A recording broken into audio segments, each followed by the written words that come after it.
As the host of the Quo-Cast, I'm often asked about my favourite tracks and albums by the Quo, and I always find it very difficult to pick between them, as does any fan, actually. But I'm going to attempt to in this video, in line with some of the things we've been doing on the podcast recently with various polls. And I've been scared about doing this top 10 because everybody has an idea about what makes a good Quo album and, you know, what doesn't. And so I was a little bit trepidatious about doing it, but do you know what? Actually, I'm going to try here to give you my top 10, and I'll be honest, it would be different tomorrow or even next week, but here's my top 10 albums, studio albums by Status Quo. So at number 10 is the Quid Pro Quo album from 2011, which I love, right? Because it kicks off with two-way traffic. We've got Rock and Rollin' You on there, Dust to Gold, which was seen as a massive comeback for the band. You've got Rick's Let's Rock on there, showcasing some of the best things that he could do on record. I love the chirpiness, almost as the price melody of Better Than That. I love the rockin' Moving On. Rick's Leave a Little Light On, which is got kind of a poignant message to it now. We've got Alan Crook's Any Way You Like It, which, you know, he was a fan that had his words turned into a Quo song. How cool is that? We've got Frozen Hero on here, and it ends Within the Army Now 2010, but I think most people will know that it really ends, doesn't it, with My Old Ways, that really has a great groove to it. And this whole album has a great groove to it. It's a great sense of light and shade here. They know what it is. So at number 9, we have the Hello album from 1973. Seen here on vinyl, in the vinyl version, the original pressing, and I must say it's one of the best albums of the 1970s for Status Quo, isn't it? We've got stonking tracks like Roll Over, Lay Down, Claudie, Reason for Living, Blue Eyed Lady, which sounded great on the recent Frantic 4 tour. We had Caroline on here, one of the iconic songs from the Quo, Softer Ride, and we slow it down with And It's Better Now before going into the first version of 4,500 Times. Now, this album, it's at number 9 for me, but it's great. At number 8, it's the 1979 album Whatever You Want, with this very interesting cover that Alan G. Parker once kind of pointed out to me. It is a very strange cover, but it shows the message that they were trying to get through on the time at the time. We've got Whatever You Want with that beautiful intro from Rick Parfitt. We go into Shady Lady, which is kind of typical Quo boogie. Then we have Who Asked You, which is a scorning attack on the press, the way that I read it. And there's a great video that goes along with that as well. We've got Your Smiling Face, which is a bit Quo by numbers, but from the moment that you hear the word go on there, you can't help but bob your head along to it. We slow things down with Rick's Living on an Island, which to this day is one of the most beautiful songs that they have ever recorded.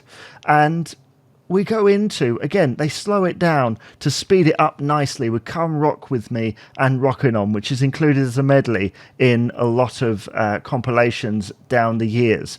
Then we go into Runaway, which again, another video exists for that. Beautiful riffs on that. We've got High Flyer with Alan Lancaster on vocal, kind of political, you know, around the time, writing about their experience as he's breaking away with that brilliant blues section at the end. So yeah, Whatever You Want, 1979, a great kind of comeback, if you will, after the two experimental albums in Rockin' All Over the World and If You Can't Stand the Heat. But, you know, I love it. This is number 8 for me, Whatever You Want. this might be controversial because of how low down it is in this list, but we have the 1972 album Piledriver, starting off with the very bluesy Don't Waste My Time into Oh Baby, which again sounded marvellous at the recent reunion gigs. Then we had A Year at number 3 there in track 3, which again is one of the most beautiful songs that they've ever written, followed by Unspoken Words. Lots of light on this album. This album cover says rock and roll, fast boogie, but then some of the best tracks on here are slow melodic things. We've got All the Reasons as well a little bit later on in the album, which is perfect along with the two that I mentioned previously. We've got Big Fat Mama on here, which has been a live staple for many years. We've got Paper Plane, and finishing off with Roadhouse Blues, one of Alan's best vocal performances. He continually nails that vocal on Roadhouse Blues. And again, this feels a little bit like a proto version of it, a little bit like I said earlier with 4500 Times. But this album is great in a complete listen. You know, it's great as an album experience. Allow me to explain why this is my number 6, okay? Are you ready? Okay.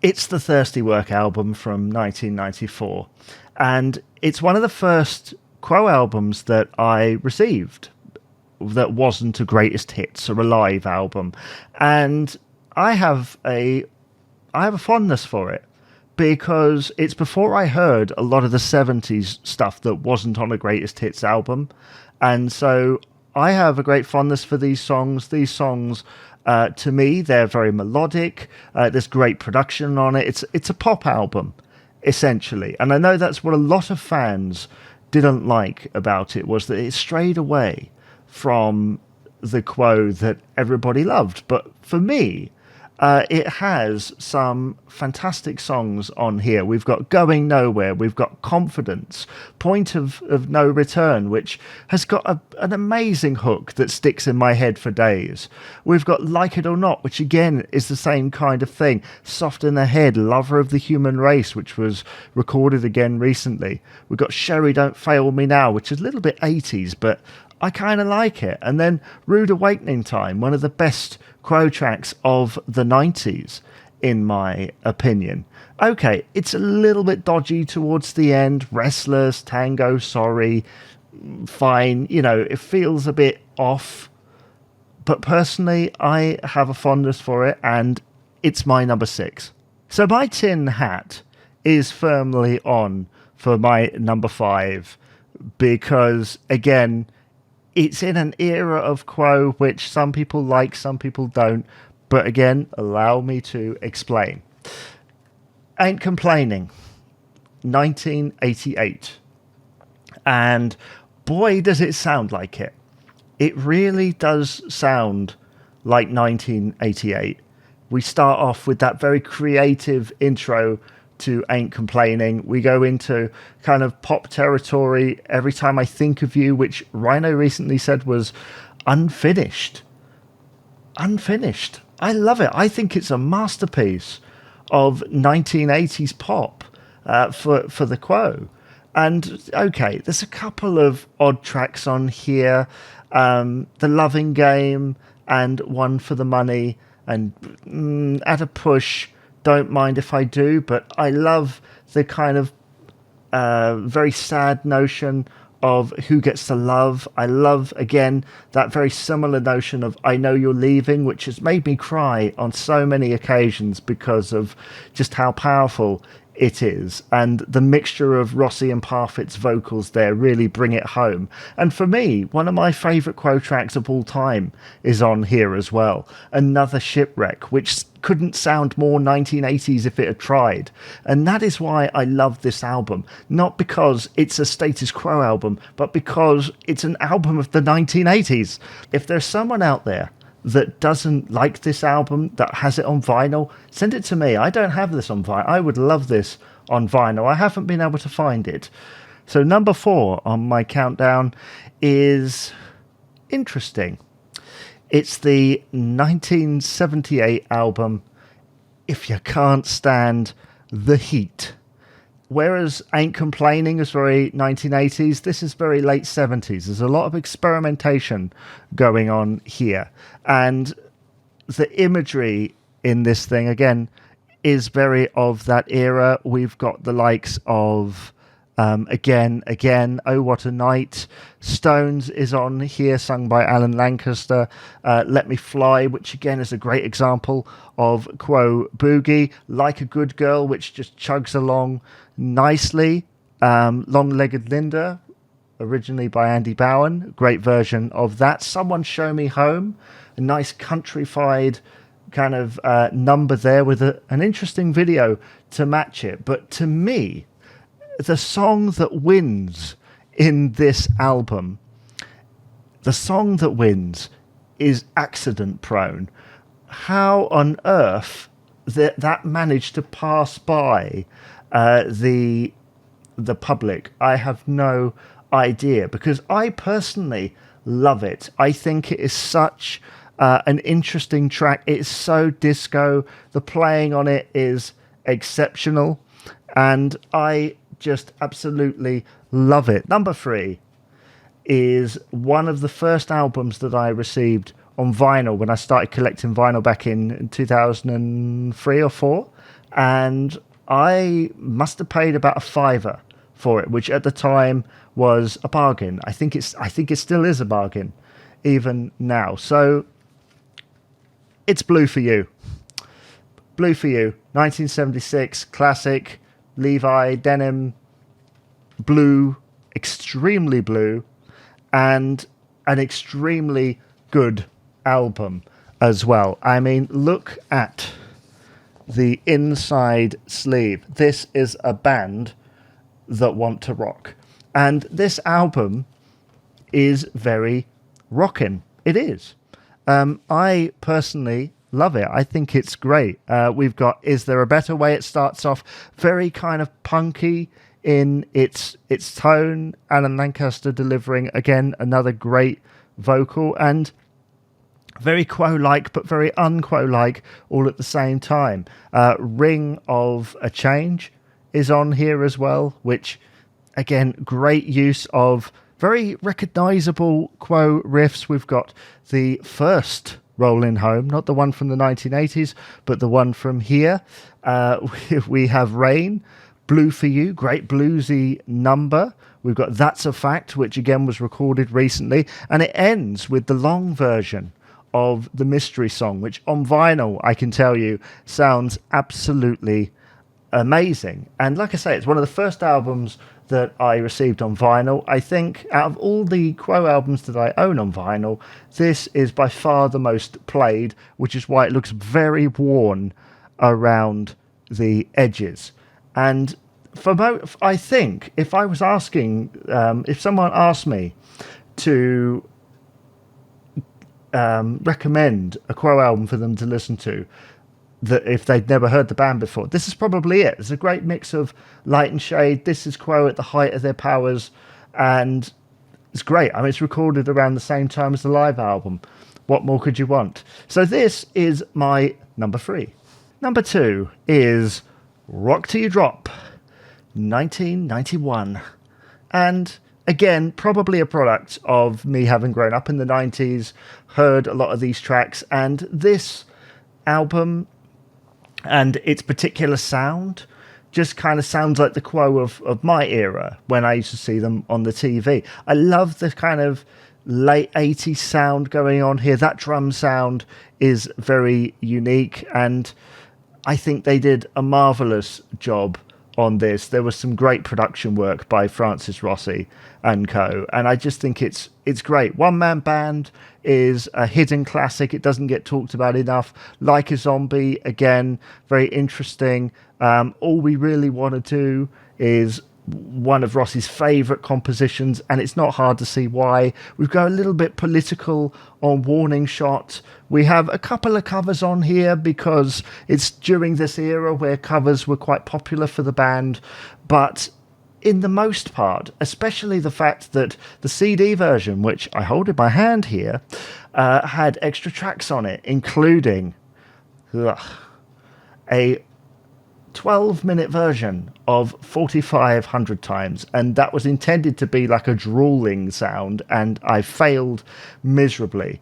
But it's brilliant. One of my favourite tracks on it is Can't Give You More. It's one of my favourite Quo tracks of all time. I absolutely love it. I love everything about it. I love the fact it's a 70s composition with a very 80s shine, but the 90s energy that the band were exhibiting at this time. And of course, Rock Till You Drop was recorded to sort of coincide with that record-breaking attempt at doing several gigs in one day, of which they were successful. So yay for that.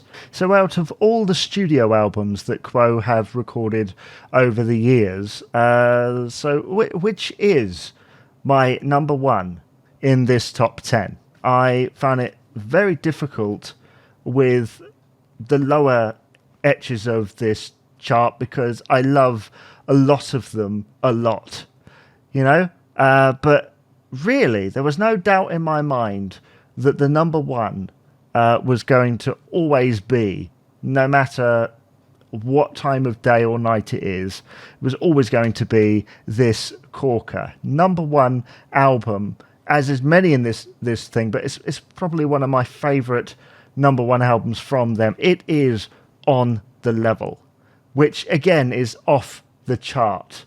I mean, they are in between. The previous album, Quo, was very, very heavy in Quo terms, right? And the next album, Blue For You, is kind of a softening. This is slap bang in the middle. This is like boogie central right here. Little Lady, I Saw the Light, Over and Done, Night Ride, Down, Down, It's Relentless, What to Do, Bye Bye Johnny, that Chuck Berry cover that just grabs you and goes, listen to this. When I want to vent, when I want to get some anger out and headbang, this is the one that I go to. I love it so much, and I'm sure there'll be many people that will agree with me. So there we are, my top 10 studio albums by Status Quo. And I realise again that there will be many people that would disagree with this list. This is not anyone else's list. This is my personal list. And like I say, this could change daily if I wanted it to. This could change daily. I have several favourites on different days, and that's the way that it goes, as one song once said or sang. What is your top 10 or even top 5 favourite studio albums by Status Quo? Do let me know in the comments below, and be sure to rate, comment and subscribe. And from me, Jamie Dyer, thanks for watching, and bye bye for now.